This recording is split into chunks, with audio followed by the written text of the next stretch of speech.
dia, estamos começando mais um programa Despertar com Justiça e Paz.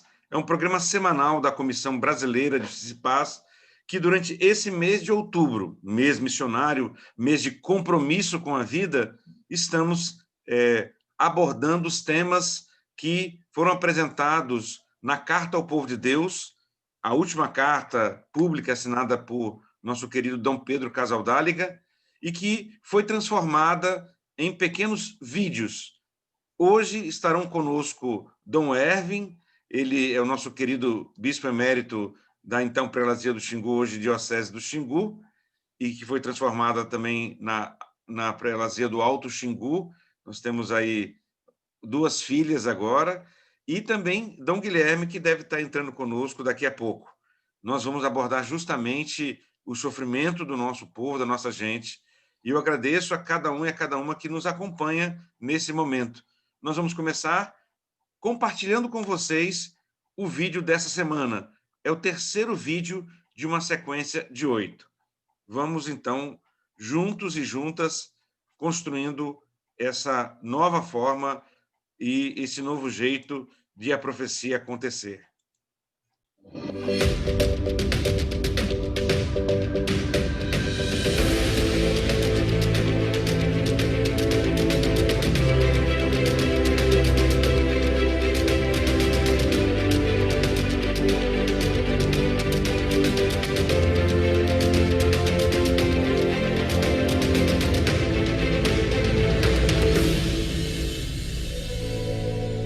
A indiferença pelo fato de o Brasil ocupar um dos primeiros lugares em número de infectados e mortos pela pandemia, sem sequer ter um ministro titular no Ministério da Saúde.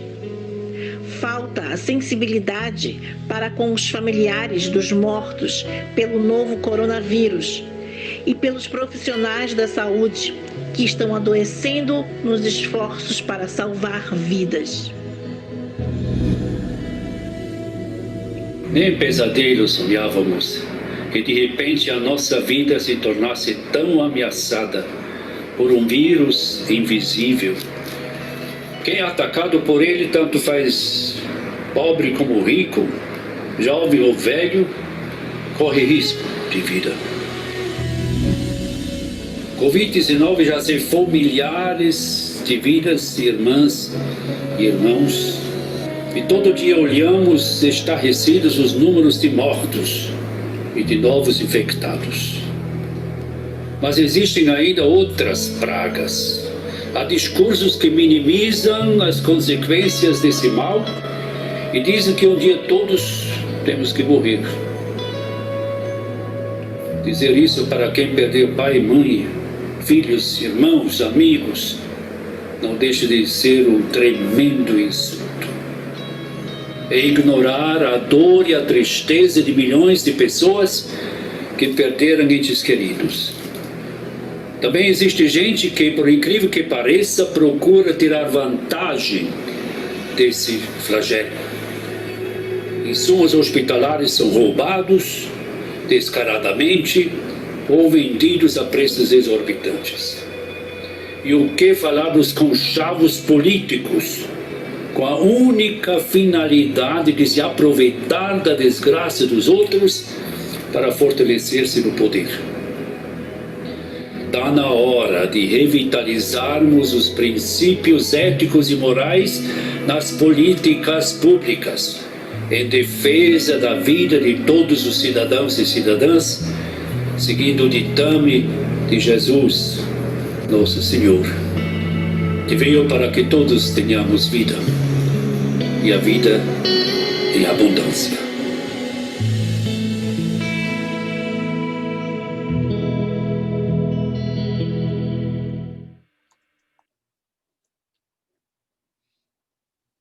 Bom dia novamente, você que está acessando agora. Nós estamos aqui no programa Despertar com Justiça e Paz e damos as boas-vindas também a Dom Guilherme, ele que está hoje como bispo de Lages, estava pertinho de nós aqui em Brasília, em Ipameri, e agora está um pouco mais distante, mas permanece perto de nós pelo compromisso e pela decisão de sempre estar a serviço da vida. Bom dia, obrigado pela presença também, Dom Guilherme. Nós acabamos de assistir agora o terceiro vídeo dessa série que promove o debate a respeito da situação do país a partir dessa carta profética assinada por 152 bispos da Carta ao Povo de Deus. E eu começo, então, perguntando a Dom Erwin.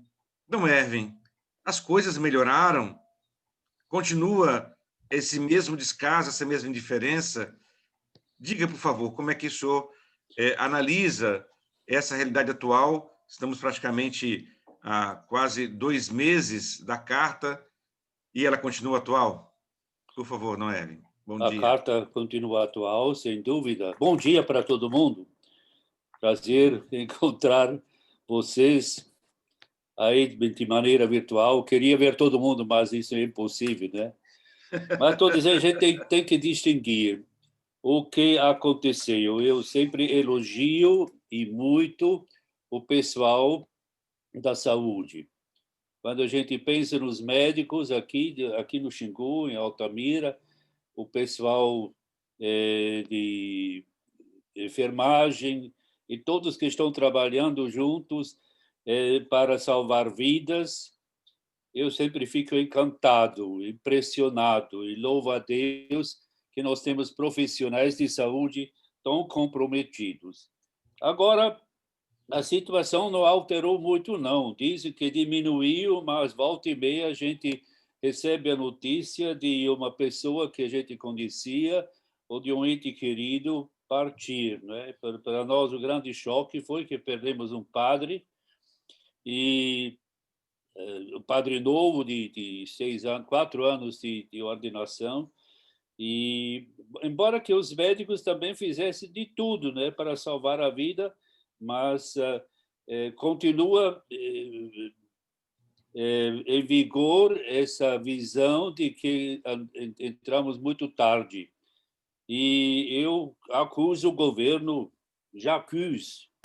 acuso o governo exatamente de ter minimizado, bagatelizado o coronavírus. E aí se espalhou pelo Brasil afora e atinge todas as regiões.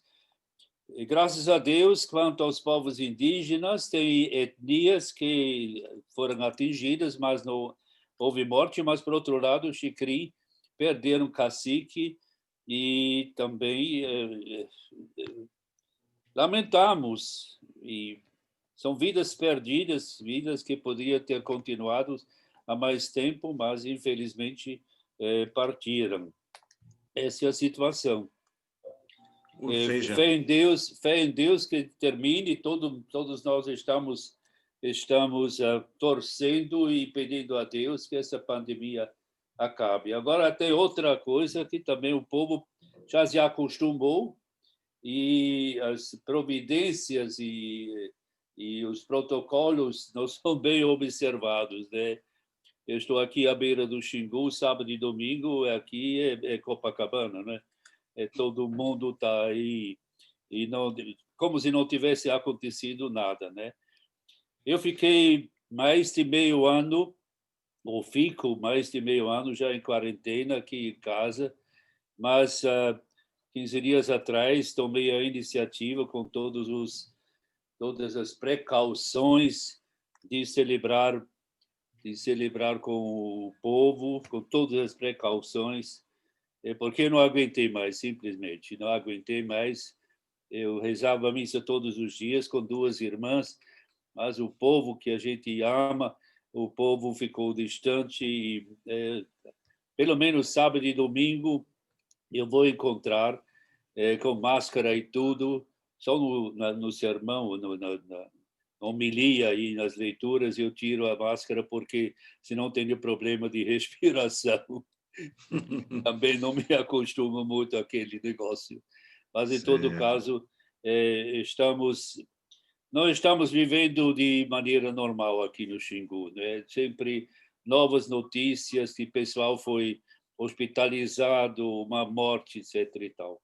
Mas, pelo menos, eu digo, a grande a grande virtude dos médicos e do pessoal de saúde, dos profissionais de saúde, que eu elogio muito.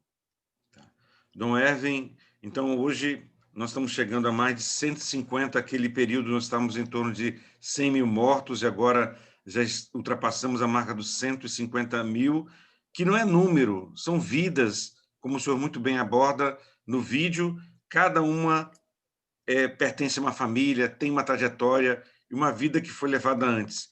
E nos acompanham aqui no programa a Maria Conceição dos Santos, lá da Diocese de Barra do Piraí, Volta Redonda, dá o seu bom dia a todos e todas que estão nos acompanhando.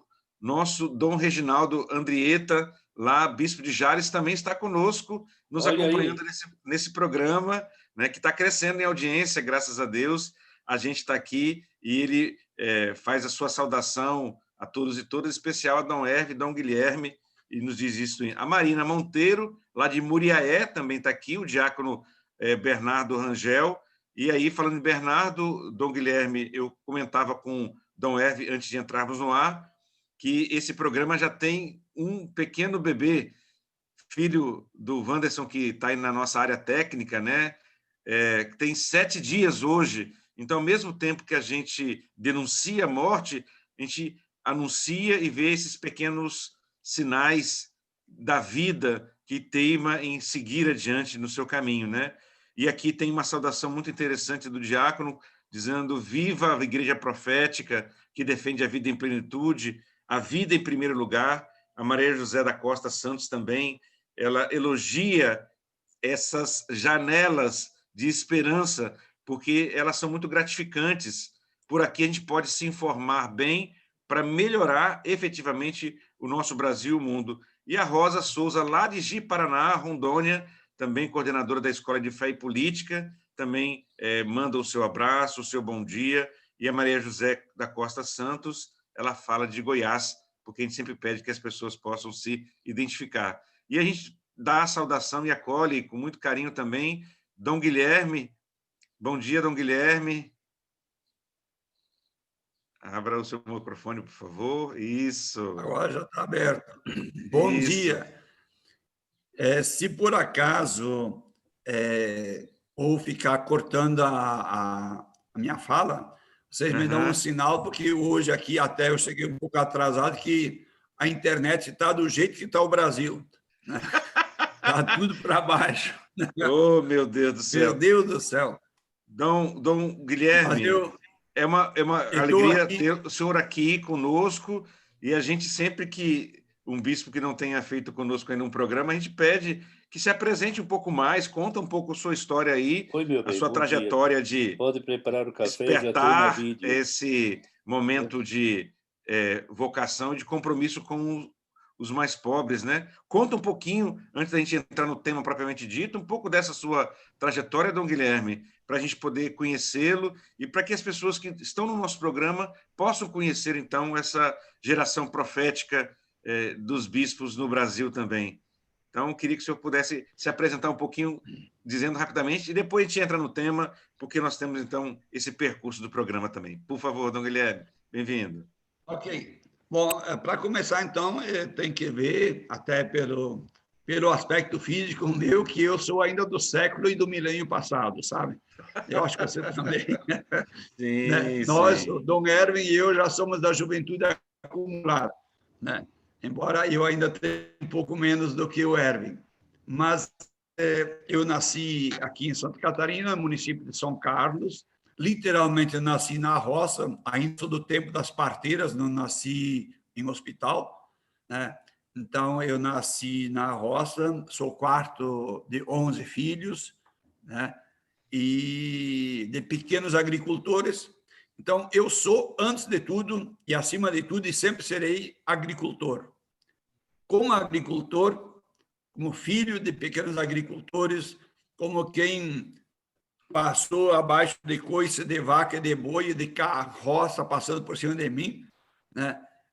Eu sou filho e não abro mão de ser agricultor, que está unido aos agricultores. Ontem de noite mesmo, eu estava numa live acompanhando o movimento do Sem Terra, numa live onde João Pedro Stedley, o Lula, a Ana Terra e outros aí que estavam coordenando, por causa do dia de hoje, Dia Mundial da Alimentação e da Nutrição. Depois, então, eu ainda, com 12 anos e meio, entrei para o seminário, Ensinado Sagrada Família, saindo da roça, sem a roça sair de mim. Eu me tornei religioso, Ensinado Sagrada Família, e como religioso, onde eu vivi, então, de 63, que eu entrei no seminário, com 12 anos, até 99, nos Missionários Sagrada Família. E, em 99, eu fui surpreendido pelo Papa João Paulo II, que me chamou e me nomeou bispo da Diocese de Ipameri, no estado de Goiás. Já antes disso, sempre, toda a minha teologia, filosofia foi feita morando em bairros pobres de Passo Fundo, Rio Grande do Sul, e a teologia na periferia mais pobre de Porto Alegre, no Passo das Pedras. Então, a cabeça pensa e o coração sente onde os pés pisam. Amém. Eu acho que isso é fundamental. Então, a minha marca sempre foi essa. Como bispo, eu logo fui pelo Dom Tomás Balduino, Dom Pedro Casaldáliga, pediram que eu assumisse a CPT do estado de Goiás, de Brasília, do Tocantins. Porque, afinal de contas, a nível de igreja, eu sou filho, entre aspas, de Dom José Gomes, né? Aqui no oeste catarinense e todo o sul do Brasil, né? Então, um pouco essa é a minha trajetória. De lá, no ano 2002, quando nós criamos na CNBB, por iniciativa e inspiração do Dom Luciano Mendes de Almeida, o mutirão da superação da fome e da miséria, como exigências evangélicas, eu fui escolhido e convidado por Dom Luciano e o Dom Mauro Morelli para compor essa equipe de animação e organização desse programa da CNBB, que foi antes do Fome Zero do governo Lula. Nós, CNBB, estivemos à frente bem antes, né? E então, a partir de lá, eu sempre trabalhei nas pastorais sociais da CNBB, 8 anos como presidente da comissão das pastorais sociais, mas 16 anos dentro dessa mesma comissão. Então, em síntese, é isso. Quando eu achava que eu ia me aposentar no Goiás, de repente eu fui surpreendido pelo Papa Francisco dizendo assim, num telefonema do núncio, simplesmente dizendo, eu recebi agora a carta do Papa Francisco, foi em janeiro de 2018, quando eu estava tomando um chimarrão com meu irmão aqui no oeste catarinense, 7h20 da manhã, estou recebendo a carta, transferindo você para Lages, Santa Catarina. E eu falei, sim, senhor, estou indo, e aqui estou. Que bom.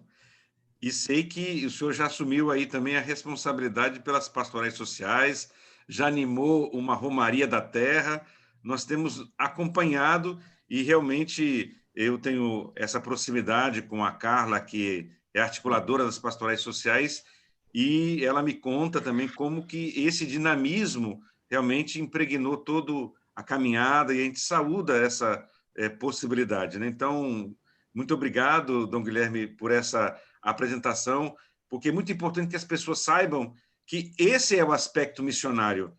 Ser missionário na igreja é estar junto aos mais pobres, fazendo com que esses sinais do reino se revelem.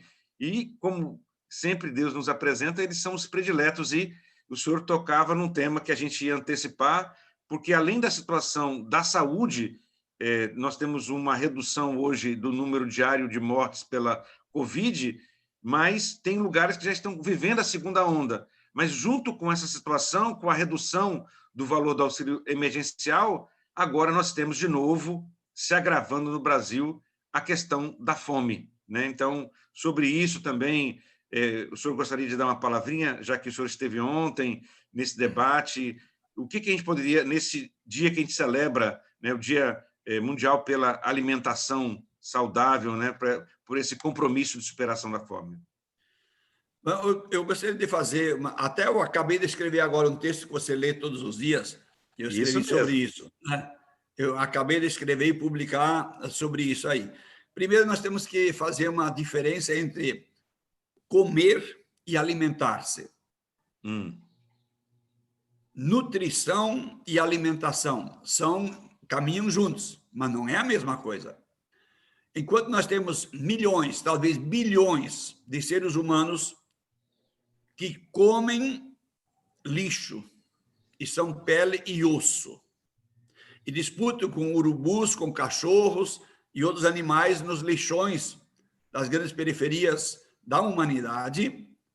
Então, digamos assim, comer é engolir alguma coisa, mas comem muito mal, porque comem ou sobras, ou comem cestas miseráveis de governos, ou comem ofertas da caridade humana, mas não acabam se nutrindo. A nutrição é quando tem um equilíbrio entre proteínas, vitaminas, sais minerais, etc. tal, que atendam todas as necessidades da saúde humana. Alimentar-se é mais do que colocar alimentos no estômago.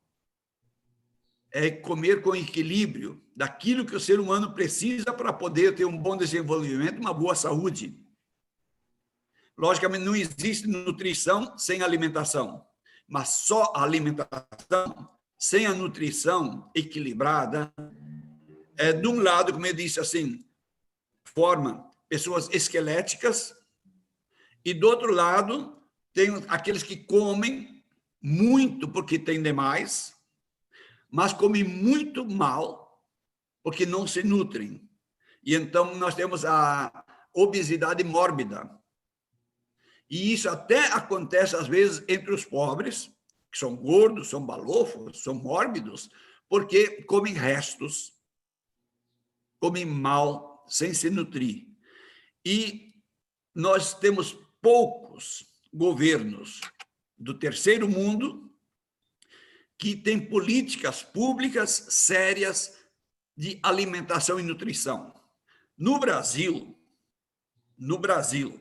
para não falar do resto do mundo, nós produzimos cada ano, quebrado mais um recorde de produção de cereais, de carnes, para ficar em 2. Poderíamos pegar outros, mas aí estão essencialmente as vitaminas, as proteínas e, enfim, aquilo que seria necessário. Mas o governo brasileiro, não estou falando agora do Bolsonaro, estou falando dos governos brasileiros, mesmo quando foram os governos do Lula, da Dilma, onde nós tínhamos grande esperança de reverter essa política, nós produzimos para exportação. Nós não produzimos para a mesa, para a alimentação e nutrição do povo brasileiro. 70% a 75% do alimento que vai para as mesas dos brasileiros recebe migalhas do governo no financiamento e no subsídio da produção de alimentos para o povo brasileiro. É por isso que a fome, contraditoriamente ao aumento da produção de cereais, de carnes, de frango, de suínos e de gado, e até de ovelhas, enquanto tudo isso, ano por ano, quebra-se recordes de produção, na outra ponta, hoje já passa de 10 milhões de brasileiros que ficam ao menos um dia por semana sem comer nada. São aqueles pais, aquelas mães ou aquelas vovós, aqueles vovôs que adotam os próprios netos ou os pais com os seus filhos, que têm que disputar. Ou eles comem e os filhos passam fome, ou os filhos vão comer e eles ficam do lado olhando, dizendo que comeram alguma coisa, até, perdão pela palavra, mentindo para os filhos, porque não tem o suficiente para os filhos e para si próprios. Então, que país contraditório é esse?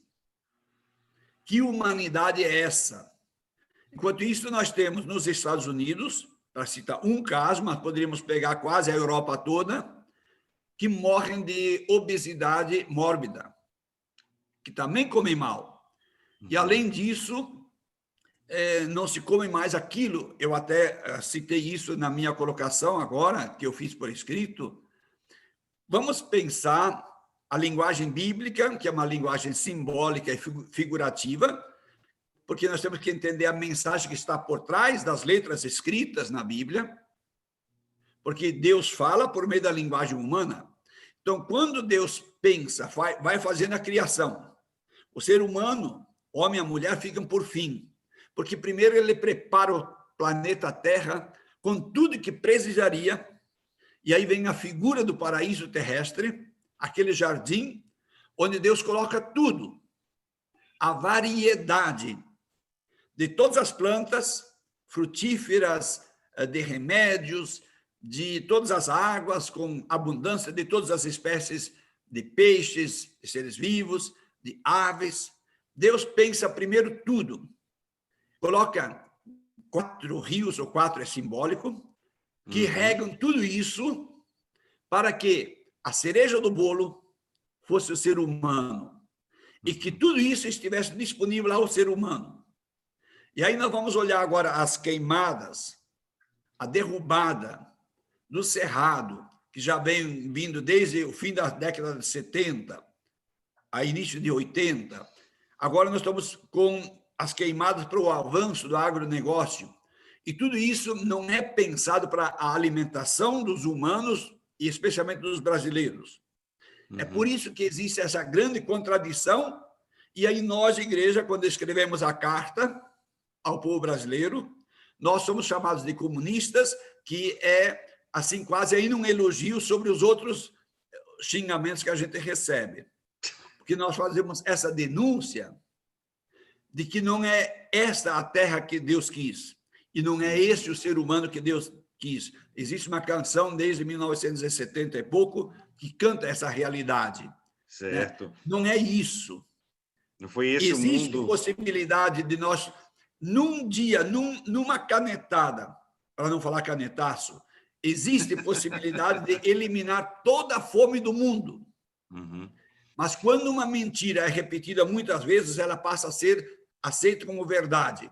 Então, disse que não se pode mais alimentar o mundo que tem seres humanos demais. Não é verdade.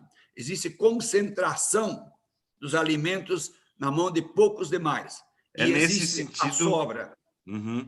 Que eu queria justamente, Dom Erwin, no vídeo que a gente está comentando e que estamos abordando por esses 2 vieses, né, da morte pelo descaso no sentido da Covid e pela questão da alimentação, o Dom Erwin falava de precisamos resgatar exigências éticas. Dom Erwin, nós estamos aí em plena campanha eleitoral, né, campanha municipal. Que exigências éticas o senhor poderia nos trazer, que brotam desse evangelho, para que nós pudéssemos conduzir? Porque o senhor menciona também uma coisa terrível, né? Se falou que acabou a corrupção no Brasil, mas a gente vê que, até mesmo nesse momento de tanta dor e sofrimento, desvios e superfaturamento, como o senhor denunciava no vídeo, ainda continuam acontecendo. Mas que exigências éticas poderiam orientar a nossa ação e a ação daqueles que estão se apresentando como candidatos e candidatas, Dom Erwin? Por favor, abra o seu microfone, hein? Isso. Pode pegar aquilo que o Dom Guilherme agora acaba de falar. Exigências éticas, em primeiro lugar, são políticas públicas que colocam no centro da preocupação a família humana, e não outras coisas, né? O Guilherme falou agora que nós estamos plantando para exportar e o povo está chupando o dedo. Isso que é a contradição total. Nós temos o país mais rico, pode se alimentar e nutrir do jeito como o Guilherme acaba de falar, mas nós temos uma visão totalmente diferente. Tem que aumentar o PIB e mandar o dinheiro mandar os grãos para fora. A primeira coisa são as políticas públicas em termos de saúde, de educação. Educação, pelo amor de Deus. E saneamento básico, meu Deus, esgoto a céu aberto em tanta cidade, água tratada e tudo isso. E o Bolsonaro até negou a água ainda para os índios, pelo amor de Deus, né?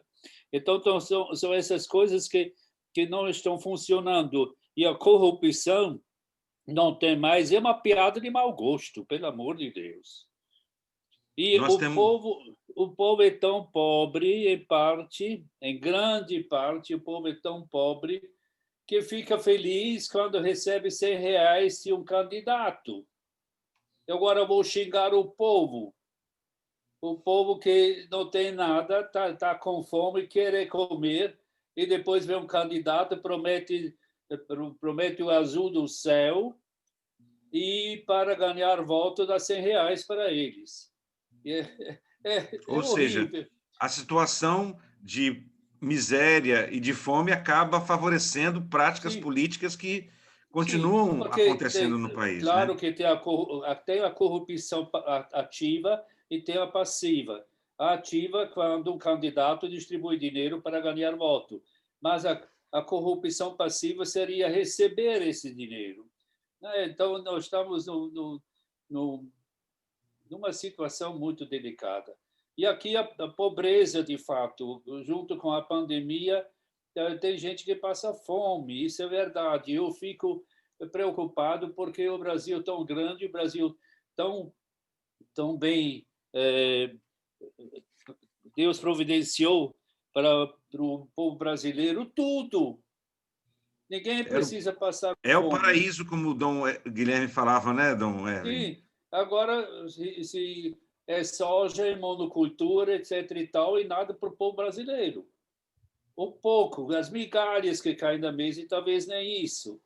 Então, isso é a maior tristeza do mundo. E depois, falando daqui, não é, Isso. de ver, especialmente os povos originários, se colocando de escanteio, dizendo que tem uma política que está se engendrando, uma política de voltar para o tempo antes de 88. Isso quer dizer, esses povos, está lhes negado o direito de viver dentro deste país, a não ser que renunciem à sua própria identidade. E a identidade dele é a pior coisa que pode acontecer, que um ser humano tem que renunciar à sua identidade. Mas não é esse o caminho da querida Amazônia, né, Dom Erwin? Não, exatamente, o contrário. O caminho seria fortificar e descobrir a riqueza milenar destes povos, pelo amor de Deus. Uhum. Então, políticas públicas, quer dizer, a ética, em primeiro lugar, o centro da nossa atenção é a família humana, e não um projeto qualquer. Agora é o contrário, por exemplo, aqui em Belo Monte, o que aconteceu? Tinha que ser feito, já foi com canetaço, como o Guilherme acaba de falar, fizeram canetaço para fazer Belo Monte. Depois descobriram que tem gente lá. Então tem que dar uma solução a gente. Não se pode criticar, nem se pode analisar o valor ou o desvalor que esse projeto traz. Não, tem que dar uma solução para esse povo. E foi transferido e agora nós temos esses RUCs, essas periferias artificiais, pelo amor de Deus, né? A situação é terrível. E a gente fica gritando e às vezes não sabe nem gritar para quem, né? Porque às vezes estão dizendo que nós estamos exagerando coisa nenhuma. A gente está vivendo, são irmãos, irmãos nossos que nós conhecemos, pelo amor de Deus. Então, tudo isso é terrível. Enquanto isso, a super safra vai para alimentar o gado, os porcos, sei lá onde, mas não é para o povo, pelo amor de Deus. E arroz, cadê o arroz? É caro para caramba. O que está acontecendo Justamente neste país? Os artigos da cesta básica, né? Arroz, feijão, Sim. Quer dizer, o que é básico está em preços O que exorbitantes. o brasileiro come quase não tem mais acesso. Arroz e feijão, pelo amor de Deus, no prato de qualquer brasileiro que se entende como brasileiro, pelo amor de Deus. Falta isso, mas tem soja, tem uma super safra de grãos, tudo para exportar. Caminhões e caminhões e caminhões em fila para despejar os grãos aí num navio que vai, não sei para onde, para a China ou para outro lado do mundo. Então, são injustiças que bradam ao céu. Nesse espírito, então, eu quero aqui comentar também a Socorro Laurentino, desde Brasília, nos saúda. Também nós já colocamos o seu artigo, Dom Guilherme, no portal da CBJP, viu? Para a gente fazer uma distribuição ampla também. E a Marina também, lá de Moraé, coloca, agradecendo os elementos de análise, Dom Guilherme. Temos muitos cristãos e leigos e leigas que estão se dispondo a participar das eleições, que fazem desse período de eleição um momento de debate político também, para politizar esses elementos. E ela diz justamente isso, que, na realidade que ela está enfrentando, lamentavelmente, estamos voltando a condições de fome. E a nossa querida Doris, aí do Xingu, também nos saúda, nos dá o seu bom dia, paz e bem. E ele me trouxe o café agora. Isso, eu vi ela passando agora aí rapidamente, e valoriza, então, a nossa informação. Como a gente vai rapidinho, a gente pensa que 1 hora é muito, mas os assuntos vão se acumulando. E aí a gente começa a ter que pensar um pouquinho. Mas vem cá, diante dessa realidade, e aí eu volto para Dom Guilherme para perguntar. Dom Guilherme, qual é o papel da igreja? A gente não pode fazer nada? A igreja não pode falar de política? Não pode criticar o governo? Como é que é essa história? O papel da igreja, para ser uma igreja cristã, vamos distinguir isso. Não podemos falar de igreja de casa comercial que vende Deus. Que o maior produto que mais dá lucro hoje em dia é vender Jesus Cristo. Eu até acho, e ninguém se escandaliza do que eu vou dizer, eu tenho quase certeza que o Judas, pobre coitado, foi para o céu. Porque vendeu Jesus por 30 reais, 30 moedinhas. Hoje tem que ter helicóptero a pousar sobre certos templos, especialmente em São Paulo, não vou citar, porque depois eu teria que, de repente, responder juridicamente.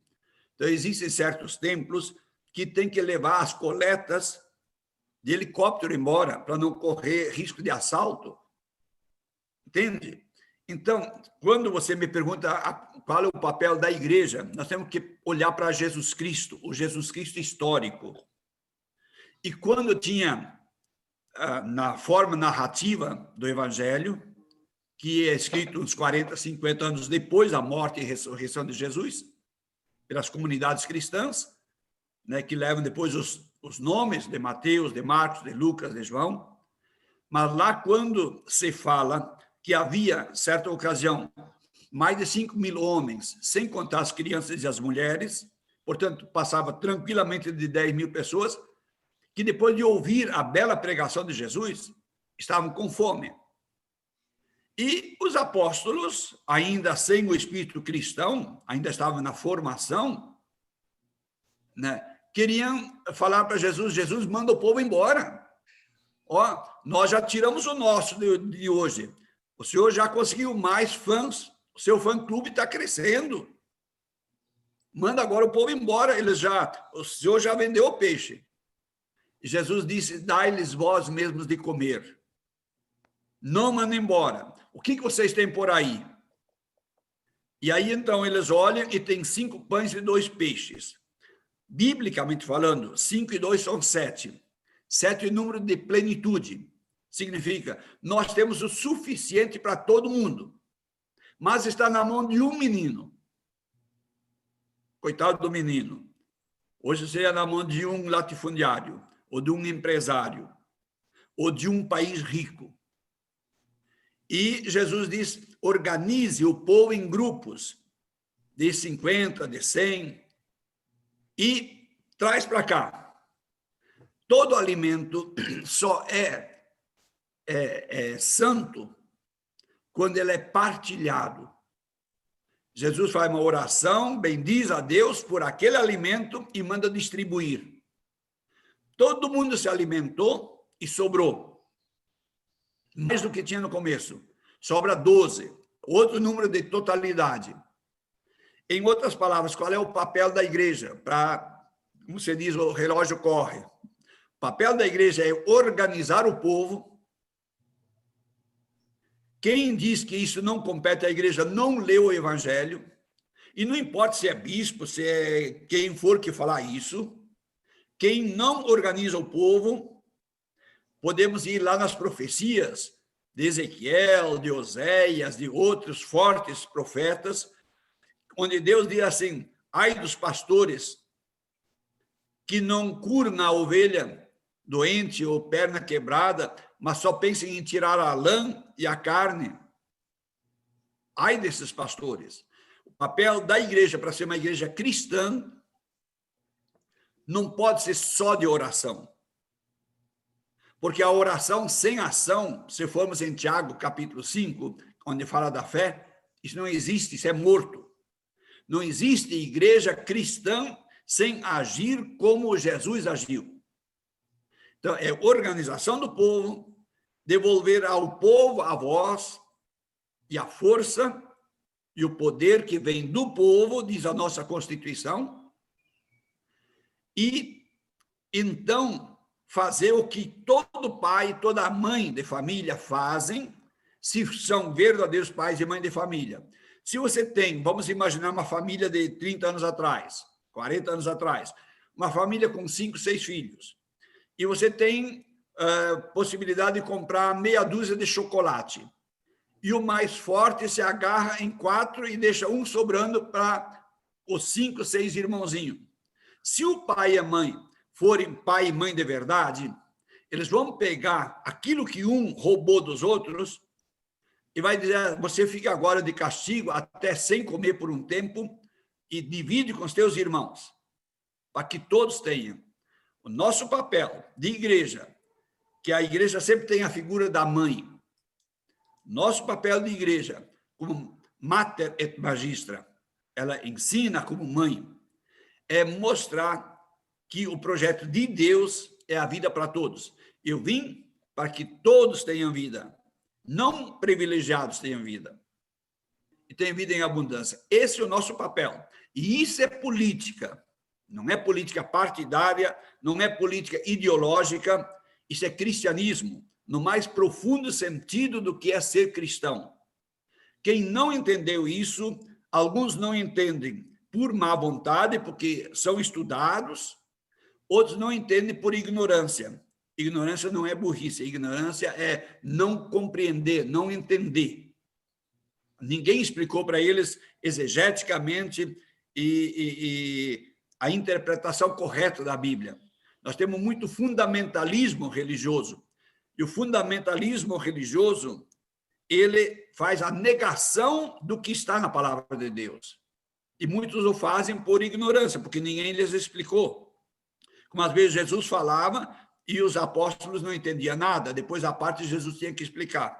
Então, o papel da igreja é fazer uma explicação. Eu escrevi há uns 2 meses atrás, olhando nas parábolas de Jesus, que a igreja tem que voltar a falar fácil, para que o povo possa entender. Eu posso usar aqui um linguajar teológico difícil, que todo mundo vai dizer: meu Deus do céu, o homem é entendido mesmo. Só que ninguém entende do que eu falei. Isso não resolve. Nós, igreja, temos que falar a linguagem do povo, a linguagem simples. Nós precisamos de doutores, mas de doutores que consigam transformar a linguagem difícil num feijão com arroz, que é a linguagem do povo. Nós temos que falar uma linguagem que o povo possa entender, e entendendo possa reagir, porque foi assim que Jesus fez, e esse é o nosso papel político nesse momento. Não cabe a mim, bispo, querer concorrer a ser prefeito, vice-prefeito, vereador, ou depois, quando são as eleições majoritárias. O papel do bispo, do pastor, etc. tal, não é na Câmara de Vereadores, não é no Palácio da Prefeitura Municipal, não é na Câmara Federal, no Senado ou na Presidência da República. É estar no meio do povo, para fazer o seu papel de pastor no meio do povo. E ajudar a formar e educar os leigos e leigas que, em nome da sua fé, assumam os papéis legislativo, executivo e até do judiciário. Porque, infelizmente, tudo isso aqui virou um grande curral. Faz muitas décadas, no mínimo 3 décadas, 30 anos, no mínimo, que nós, falando de sério, nós não temos mais um partido político ideológico. Nós temos bancadas que defendem interesses de grupos nacionais e internacionais, do capital, dos bens. E o povo fica amíngua, como dizia Dom Erwin, chupando o dedo e talvez chupando o osso, que a carne foi toda tirada e não sei se ainda tem dinheiro para comprar ossos, né? Então, já que falando em ossos, que nós possamos voltar à passagem bíblica dos ossos ressequidos, lá em Ezequiel, e que com o sopro do Espírito Santo de Deus, por ordem de Deus, o Espírito volte a esses ossos, que ele se levante como um grande exército, diz lá a linguagem, é bíblica desse jeito, quer dizer, como um povo organizado que recobra a vida e volta a ter a dignidade. Esse é o nosso papel, se quisermos ser uma igreja cristã. Senão nós somos uma ONG, ONG não, porque eu não quero usar uma palavra pejorativa para as ONGs que fazem grande papel no mundo. Mas nós vamos ser apenas uma pequena associação de pequenos interesses mesquinhos, de grupelhos. E não é esse a nossa missão, né, Dom? Não é essa a nossa missão. Está nos acompanhando aqui também o Dom Zanoni, arcebispo de Feira de Santana, dizendo que ele está indo para o centro, mas, ao mesmo tempo, acompanhando o nosso programa Despertar com Justiça e Paz. E tem aí o agradecimento, justamente, Dom Guilherme, de quem está nos acompanhando, aí, da Doris, da Marina e de outros também que já nos saudaram. E, nesse momento, então, a gente já vai fazendo um pouco esse fechamento. Já quero passar, então, para Dom Erwin, nessa sua mensagem final, Dom Erwin, um pouco dizendo, né? Eu até fiquei preocupado, Dom Guilherme, o senhor falou feijão com arroz, eu falei, ixi, está tão caro, né? Eu acho que a gente vai ter que fazer uns ovos mexidos aí para ver se a gente consegue, enquanto igreja, porque quando se faz isso, a igreja assume esse compromisso, chamam esses bispos de comunistas, Dom Erwin. Como é que é essa história? Afinal de contas, é comunismo ou é evangelho? Essa pergunta é supérflua. Uhum. Se fazemos aquilo que Guilherme acaba de dizer, estamos nos passos, quer dizer, estamos seguindo o próprio Jesus. E se nos chamam de comunista, também Jesus era o primeiro, pelo amor de Deus. Isso é brincadeira de mau gosto. Sim. Esse negócio, esse povo ainda não entende nem que é comunismo, né? Pensa que comunista, como uma época falaram, comunista que come criança e não sei mais o quê. Eu me lembro uma vez, eu estive lá no Baixo Xingu e um velho veio comigo e disse, o comunismo chegou. Eu disse, onde? Ele disse, vai lá ver na praia a mulher seminua. Era desse jeito. Já pensou? Não, o comunismo, pelo amor de Deus, evangelho, a nossa bandeira é o evangelho. E nós não estamos... Eu só assino embaixo o que o Guilherme está dizendo. Um grande abraço para o Zanoni. Tá? A nossa luta é essa. Nós temos partido no sentido. Eu não sou filiado a algum partido. Eu sou filiado ao nosso Senhor Jesus Cristo e quero viver o Evangelho, quero promulgar o Evangelho, quero chamar o povo, quero ser pastor desse povo e também orientar o povo na medida do possível, também do jeito como o povo entende. O povo entende. E tem que descer essas grandes filosofias, o povo não entende, o povo tem um vocabulário muito restrito. Então, tu tem que falar aquilo que o povo entende.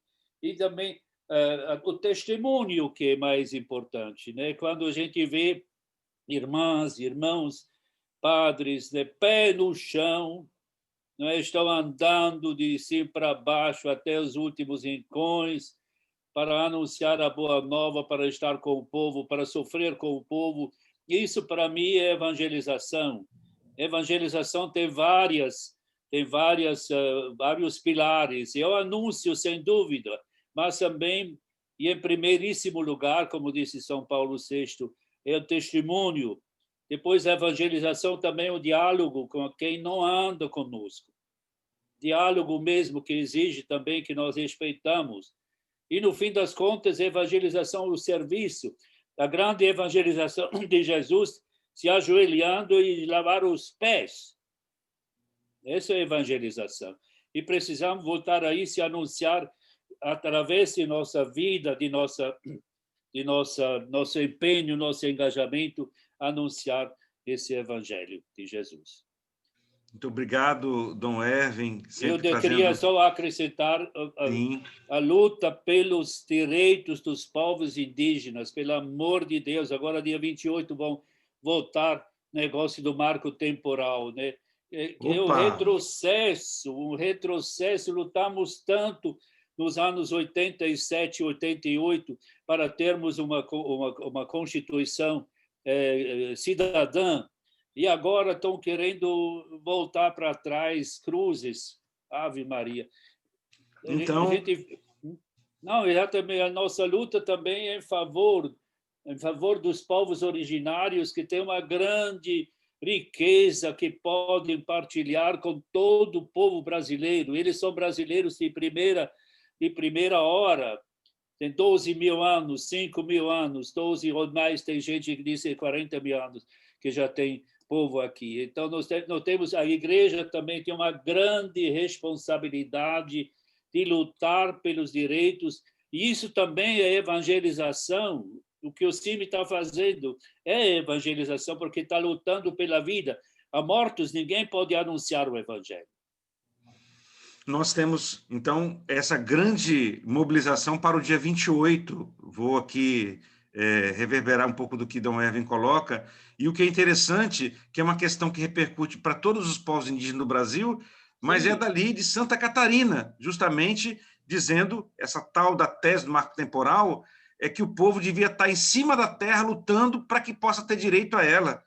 Um completo absurdo, e por isso, então, nós temos que nos informar, e naquilo que foi dito agora há pouco, creio que por Dom Guilherme também, Dom Erwin, o Poder Judiciário também tem sido uma grande fonte onde nós temos que lutar por mudanças e transformações. A gente coloca e tira da agenda a reforma do Poder Judiciário, mas ela é uma reforma que está na pauta do dia.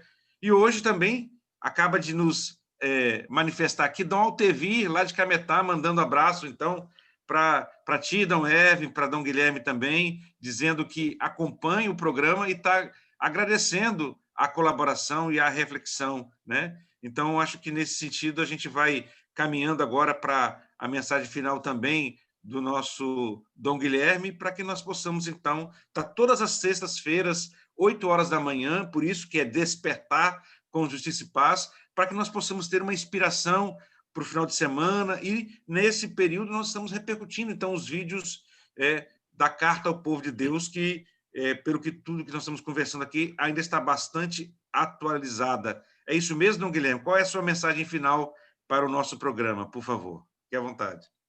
Bem, primeiro eu vou fazer a mensagem final em duas partes. Primeiro, para todos os que nos acompanham, e se eles puderem multiplicar isso, atenção, muita atenção na miséria, na pobreza dos programas eleitorais.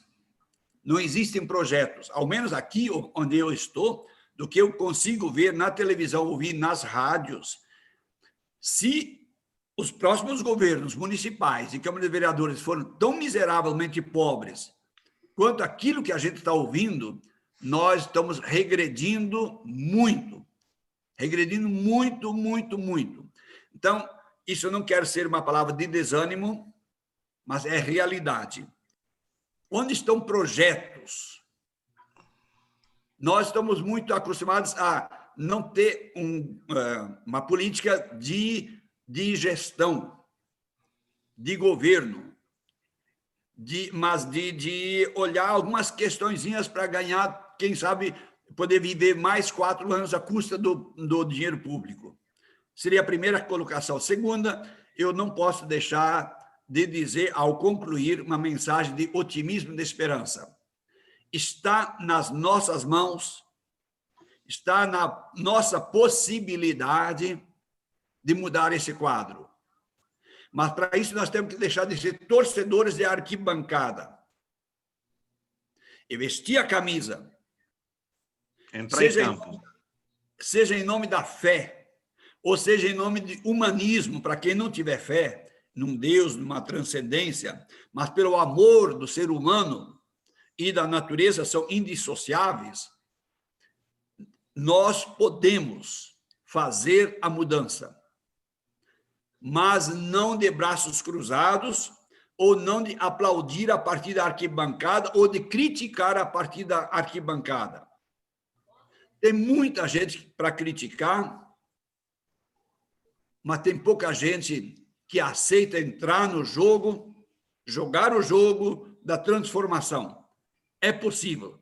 Nós temos que acreditar na nossa capacidade, na nossa força, e esse ano eleitoral, porque é na base, as eleições para a base, é por aqui que começa a grande mudança, a grande transformação.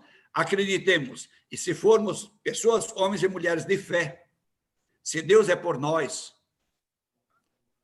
a Bíblia fala quem será contra nós, mas eu vou parafrasear, se Deus é por nós, não vai ser um governinho qualquer mexeruca que será contra nós e nos vencerá. Obrigado, Dom Guilherme. Obrigado. Como sempre, a profecia está aí na sua voz. No Paz, Dom José Gomes, que celebramos agora também, bispo de Chapecó, tantas... E aqui nós temos também o convite que Dom Reginaldo deixa. Nós temos 2 grandes boas notícias nesse mês agora de outubro. A primeira é a organização da Comissão Brasileira, da Comissão de Justiça e Paz da Arquidiocese de Belo Horizonte, né? Dom Valmor está dando exemplo enquanto presidente da CNBB e criou e instalou lá a Comissão de Justiça e Paz da Arquidiocese. E Dom Reginaldo está convidando a todos e todas para acompanharem amanhã, 16 horas, horário de Brasília, a missa de lançamento da Comissão de Justiça e Paz do Regional Sul 1 da CNBB, na Igreja Nossa Senhora do Carmo, em Bela Vista, São Paulo, e ele, mais outros 4 bispos, estarão presentes justamente para reafirmar que é nessa perspectiva que a Igreja, num momento tão difícil como esse, precisa também. Então, nós queremos agradecer essa oportunidade e convidar. Depois esse programa fica gravado e nós temos utilizado, então, só para os senhores saberem, Dom Erwin e Dom Guilherme, todos que nos acompanham, para as nossas formações. Nós estamos montando uma verdadeira universidade de justiça e paz.